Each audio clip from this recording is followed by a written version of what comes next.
আজকে থেকে পূর্ণ গণতন্ত্র প্রতিষ্ঠার কাউন্টডাউন শুরু।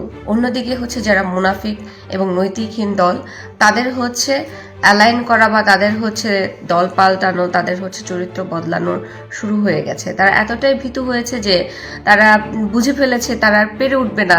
এখন তারা যাদের সাথে যাদের কোন্দল ছিল তাদের সাথে তারা এখন অ্যালাইন করা শুরু করেছে। যদিও জামাত ইসলাম শুরু থেকে এনসিপির সাথে সম্পৃক্ত ছিল একদম বিগিনিং থেকে, যে কারণেই হচ্ছে আমি এনসিপি থেকে পদত্যাগ করতে বাধ্য হই। তো সেই পুরনো বন্ধুত্ব তারা আবার সামনে নিয়ে আসতে যাচ্ছে শুধুমাত্র ক্ষমতায় যাওয়ার জন্য। এনসিপি তার নৈতিকতা আবারও বিক্রি করলো। এটা আবারও প্রমাণ করতেছে যে এনসিপির কোনো নৈতিকতা নাই। 2-4 ছেলেপুলে যারা ছিল এনসিপিতে, যাদেরকে বিশ্বাস করতে পারতাম, তাদের মান সম্মানও ধুলোর সাথে মিশাই দিল। তাদেরকেও এখন আর মানুষ বিশ্বাস করবে না। এনসিপি জামাত যদি অ্যালাইন করে, তাহলে বাংলাদেশের গণতন্ত্র প্রতিষ্ঠার লক্ষ্যে তারা যে কাজ করবে না, এটা যেমনি বাংলাদেশের মানুষ জানে, একইভাবে এনসিপির প্রতি জনগণের সামান্যতম যে বিশ্বাস, ভালোবাসা, প্রীতি ছিল, সেটাও ধূলিসাৎ হয়ে যাবে।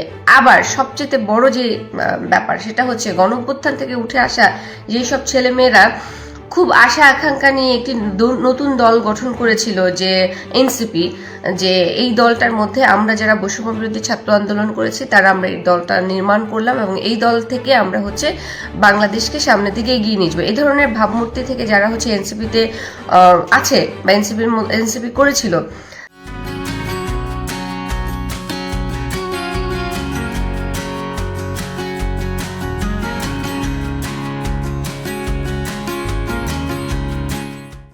তাদেরকেও হচ্ছে তারা অপমান করলো এবং এই গণঅভ্যুত্থানের যে শক্তি, যে চেতনা, সেটাকে তারা ধূলিসাৎ করে দিল। কারণ গণঅভ্যুত্থানের চেতনার অংশীদার জামাত ইসলাম কোনোভাবেই না, 71-এর চেতনার অংশীদার কোনোভাবেই জামাত ইসলাম না। এরা হচ্ছে রাজাকার, মুনাফিক। এরা হচ্ছে বাংলাদেশকে বাংলাদেশ হিসাবে চায় না। বাংলাদেশ প্রতিষ্ঠিত করার জন্য যেই দল চায় না, সেই দলকে সম্পৃক্ত করে সামনের দিকে আগানো বা নির্বাচনে অংশগ্রহণ করা, তার মানে হচ্ছে তারা হচ্ছে বাংলাদেশ বিরোধী, খাতায় নাম লিখিয়ে ফেললো।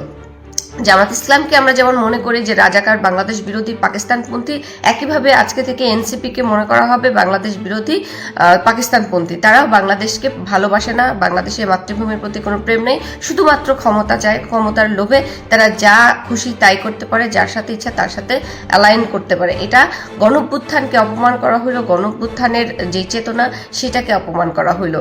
এনসিপি তারেক রহমানের আশা দেখে ভয় পেয়েছে, ভয় পেয়ে জামাতের সাথে অ্যালাইন করতে গিয়েছে। এই ভয়কে আমরা স্বাগতম জানাই। আমরা চাই এই ভয়টা ওই সমস্ত মানুষের মধ্যে থাকুক যারা বাংলাদেশকে ভালোবাসে না। আর এভাবেই আমাদের গণতন্ত্র প্রতিষ্ঠিত হোক, এভাবেই আমরা সামনের দিকে এগিয়ে যাই।